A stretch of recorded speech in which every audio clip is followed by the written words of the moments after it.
10 साल पहले इरफान पठान ने मोदी के साथ चुनावी मंच साझा किया था, लेकिन 10 साल बाद इरफान पठान को महानतम देश की क्षमता पर शक हो रहा है। लेकिन देश ने इरफान पठान को सब कुछ दिया, फिर एक लेकिन से क्यों फिर गया पानी? इरफान पठान ने क्या कहा, उनके जवाब में अमित मिश्रा ने कौन सी गुगली डाली, कैसे क्रिकेट के दो दिग्गजों के बयानों से एक लेकिन वाली लड़ाई पठान वर्सेस मिश्रा में बदल गई, सब आपको बताएंगे। लेकिन उससे पहले एक तस्वीर आपको दिखाते हैं।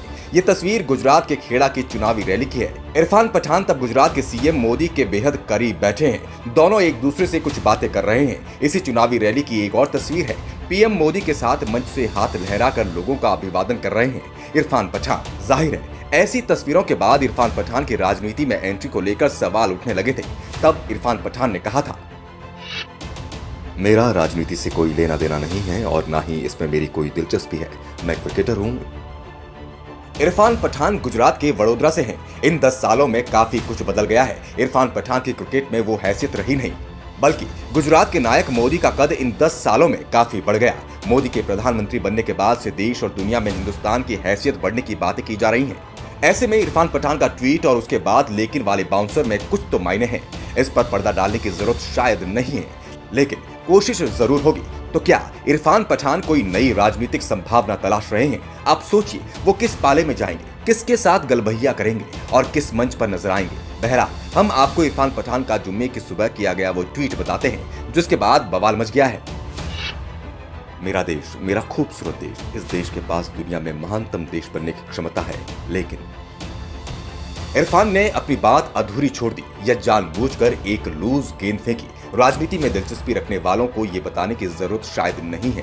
क्रिकेटर अमित मिश्रा ने इस ट्वीट पर फौरन पलटवार किया। मेरा देश, मेरा खूबसूरत देश, इसमें दुनिया का महानतम देश बनने की क्षमता है। केवल यह तभी संभव है जब कुछ लोग ये समझ जाएं कि हमारा संविधान वह पहली किताब है जिसका पालन किया जाना चाहिए। इस लेकिन का जवाब उन करोड़ों फैंस ने अपने अंदाज में दिया जो कभी इरफान के सबसे बड़े मुरीद हुआ करते थे। किसी ने मजहबी टिप्पणी की, किसी ने इरफान को पाकिस्तान जाने की नसीहत दी, किसी ने इस्लामिक आतंकवाद का राग छिड़ा, तो किसी ने CAA NRC के दौरान की गई टिप्पणियां याद दिलाई। किसी ने इरफान और यूसुफ पठान की पत्नियों की तस्वीरें शेयर कर पूछा, क्यों हमेशा हिजाब में रहती हैं बेगमें? कर्नाटक में हिजाब विवाद के दौरान इरफान पठान की इन्हीं तस्वीरों पर उन्हें ट्रोल किया गया था। तो क्या ये लेकिन वाला ट्वीट उसी की टीज था? बहरहाल महज चंद घंटों में इरफान पठान को एहसास हो गया कि एक लूज गेंद की कितनी बड़ी कीमत उन्हें चुकानी पड़ रही है। सफाइयों का सिलसिला शुरू हो गया। संविधान की प्रस्तावना वाली फोटो शेयर की, इसके पालन की अपील भी कर डाली। इसमें कोई शक नहीं कि सवाल उठाने का हक सभी को है, इरफान पठान को भी है। लेकिन जब आपकी पहचान पूरे राष्ट्र से जुड़ी हो तो वक्त, लहजा और मंच जरूर देखना परखना चाहिए। टीम बदलाव।